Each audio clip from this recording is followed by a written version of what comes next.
Share করবো আমি সহ আমি তোমাদের সঙ্গে এই থালিটি শেয়ার করছি। প্রথমে দেখো কড়াইতে আমি তেল দিয়ে দিয়েছি। তেল দিয়ে আমি আলুগুলোকে এক এক করে ভেজে নেব। সামান্য লবণ দিয়ে আমি ঢেকে রেখে 10 মিনিটের মতন আলুগুলোকে ভেজে নিয়েছি। এবার আমি আলুগুলো তুলে ওই তেলের মধ্যে ফোড়ন দেবো। এলাচ, লবঙ্গ, দারচিনি, শুকনো লঙ্কা আর চিনি দেবো, গোটা জিরে ফোড়ন। ফোড়ন দিয়ে আমি এখানে অ্যাড করে দিলাম পেঁয়াজ কুচি। পেঁয়াজগুলো দিয়ে আমি পেঁয়াজের মধ্যে দিয়ে দেবো সামান্য লবণ আর হলুদ দিয়ে পেঁয়াজটাকে আমি ভালোভাবে ভেজে নেবো 5 মিনিটের মতো। দিয়ে যখন পেঁয়াজটা হালকা বাদামি হয়ে আসবে তখন আমি এখানে অ্যাড করে দেবো রসুন থেতো করা। রসুন দিয়ে আমি আবারও 5 মিনিটের মতন একটু ভাজা ভাজা করে নেবো। যখন রসুনের গন্ধটা চলে যাবে তখন আমি এখানে অ্যাড করে দেবো টমেটো কুচি। টমেটো কুচি দিয়ে যখন আমি আবার 5 মিনিটের মতন নেড়ে নেবো। টমেটোটা যখন গলে আসবে তখন আমি এখানে দেবো আমি একটা মিক্সারে আগে থেকে মশলা করে রেখেছি, সেই মশলাটা আমি এখানে অ্যাড করে দিলাম। এই মশলাটার মধ্যে আছে জিরে, ধনে, আদা, লঙ্কা, টমেটো পেস্ট।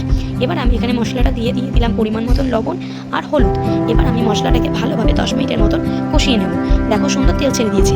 এবার আমি এখানে অ্যাড করে দিলাম চিকেনটাকে আমি আগে থেকে লেবু আর সর্ষের তেল, হলুদ দিয়ে ম্যারিনেট করে রেখেছিলাম। এবার আমি চিকেন দিয়ে ভালোভাবে এটাকে কষিয়ে নেব। আমি দেখো ঢাকা দিয়ে 10 মিনিট পর ফিরে এলাম। ঢাকনা খুলে আমি আবার একটু কষিয়ে নেব। এখান দিয়ে এবার দেখো 5 থেকে তেল ছেড়ে দিয়েছে। এবার আমি দিয়ে দিলাম চেরা কাঁচা লঙ্কা আর দেবো 2টো পেঁয়াজ, দেবো ভেজে রাখা আলু দিয়ে আমি আবারও 10 মিনিটের মতন ভালোভাবে কষিয়ে নেব। এখানে আমি সামান্য জল অ্যাড করেছি আর দিয়েছি ওপর থেকে গরম মশলার গুঁড়ো।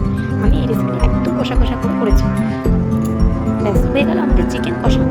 এবার আমি তোমাদের সঙ্গে শেয়ার করবো পরোটা। আমি প্রথমে এখানে আমি ময়দাটাকে রেখেছিলাম 10 মিনিট। এটা দেখো আমি পরোটা একটা কষা দিয়ে দিলাম। তারপর পরোটা পেয়েছি। এবার তাহলে এদিকে পিঠা বসে আমি পাশে অল্প করে দিয়ে পরোটা আমি সব ভেজে ব্যাস এদিকে আমাদের পরোটা আছে কষা। এবার স্যার প্রথমে পরোটা আমি চিকেন কষা অবশ্যই কিন্তু জানি